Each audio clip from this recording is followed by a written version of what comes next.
च्या निमित्तानं विविध मुद्दे येतीलच, पण त्या निमित्तानं उपस्थित करायचा प्रश्न आहे आणि जो आपण शिवाजी पार्क मध्ये आहोत म्हणून अस्मितेच्या मुद्द्यावर चर्चेला आधी सुरुवात करणं खूप गरजेचं आहे। मराठी अस्मिता हा मुद्दा तुमच्यासाठीचा आहे का महाराष्ट्रासाठीचा आहे आणि मुंबईसाठीचा आहे? तो मुद्दा एका व्यक्तीसाठीचा नाही, तो संपूर्ण मराठी माणसांसाठीचा आहे, मराठी माणसांच्या अस्तित्वासाठीचा आहे, मुंबईसाठीचा आहे, महाराष्ट्रासाठीचा आहे। कारण ज्या पद्धतीने आक्रमणं चालली आहेत परप्रांतातल्या लोकांची, ज्या पद्धतीने हे जमिनी बळकावत चाललेले आहेत, ज्या पद्धतीने आमचे रोजगार बळकावत चालले, ज्या पद्धतीने महागाईचा आगडोंब उचललेला आहे आणि मराठी माणूस यामध्ये कुठेतरी कचाट्यात सापडलेला आहे, तो त्याच्यातून त्याला बाहेर काढणं आणि मुंबई वाचवणं आणि मुंबईच्या अस्तित्वासाठीचाच हा लढा आहे।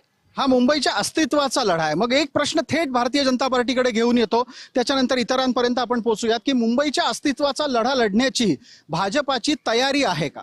मुळात मुंबई शहर हे सर्व मराठी माणसाचं आहे, कुठल्या एका पक्षाचं नाही की जहागीरदारी नाही आहे। मुंबईतली मराठी जनता या ठिकाणी या मुंबईची मालक आहे आणि अस्मिता ही केव्हाही त्या ठिकाणी असते। प्रांतात राहिल्यामुळे मराठी माणसाची अस्मिता आवश्यक आहे, पण अस्मितेचा भावनात्मक आव्हान करून उपयोग स्वतःची राजकारणातली त्या ठिकाणी स्थिती जी खालावत चाललेली आहे ती सुधारण्यासाठी करू नये। मुंबईमध्ये जशी भावनिक अस्मिता आहे तसं नागरिक म्हणून जगण्यासाठी जीवनावश्यक गोष्टी ज्या असतात त्या ठिकाणी त्याचा महानगरपालिकेच्या निवडणुकीमध्ये त्या मुद्द्यांचा विकासाचा विचार होणं आवश्यक आहे। केवळ अस्मिता त्या ठिकाणी तिथं आहेच, ती असलीच पाहिजे, मराठी माणसाचीच असली पाहिजे, त्याबद्दल वाद नाही। बिलकुल आपण काँग्रेसकडे जाणार आहोत, कारण मुंबई आणि काँग्रेस हे एक आतापर्यंतचं वेगळं नातं होतं।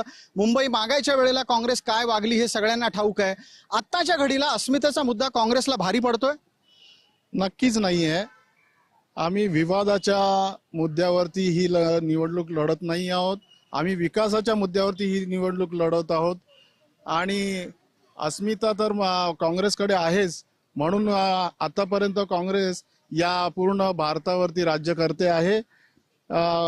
स्थानिक मुद्दे भरपूर प्रमाणात इथे असून देखील स्थानिक मुद्द्यावरच्या प्रश्नांवरती कोणाचंच लक्ष नाही आहे। फक्त यांचं लक्ष जे आहे ते फक्त मोठ्या मोठ्या विकासक म्हणजे डेव्हलपर्स आहेत यांच्याकडे लक्ष आहे, स्थानिक नागरिकांच्या तळागाळाच्या समस्यांकडे यांचं लक्ष नाही आहे। आता काँग्रेस असं म्हणाली की मुंबई हा त्यांच्यासाठी पण संवेदनशील विषय आहे। तुम्ही आता शिवसेनेत आहात, धनुष्यबाण तुमच्या खांद्यावर आहे, तुम्हाला काय वाटतं, तुम्ही अधिक मुंबईला न्याय देऊ शकणार आहात का मनसे आणि उबाठा गट? पहा, शिवसेना भारतीय जनता पार्टी म्हणजेच महायुती थोडक्यात अजित पवारांसोबत, फक्त मुंबईमध्ये आमच्यासोबत अजित पवार नाहीत। हे जे काही सध्या वातावरण चाललेलं आहे मुंबईमध्ये, मुंबईची जनता ही अतिशय हुशार आहे, चाणाक्ष आहे।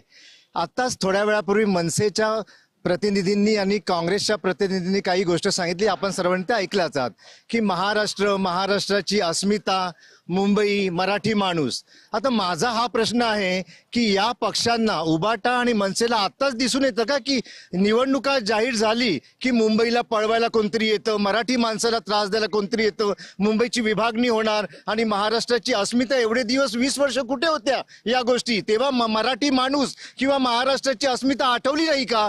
तेव्हा तुम्ही झोपला होतात का? तर हे सब कुछ झूट आहे। आता काँग्रेसचे प्रतिनिधी म्हणाले की आम्ही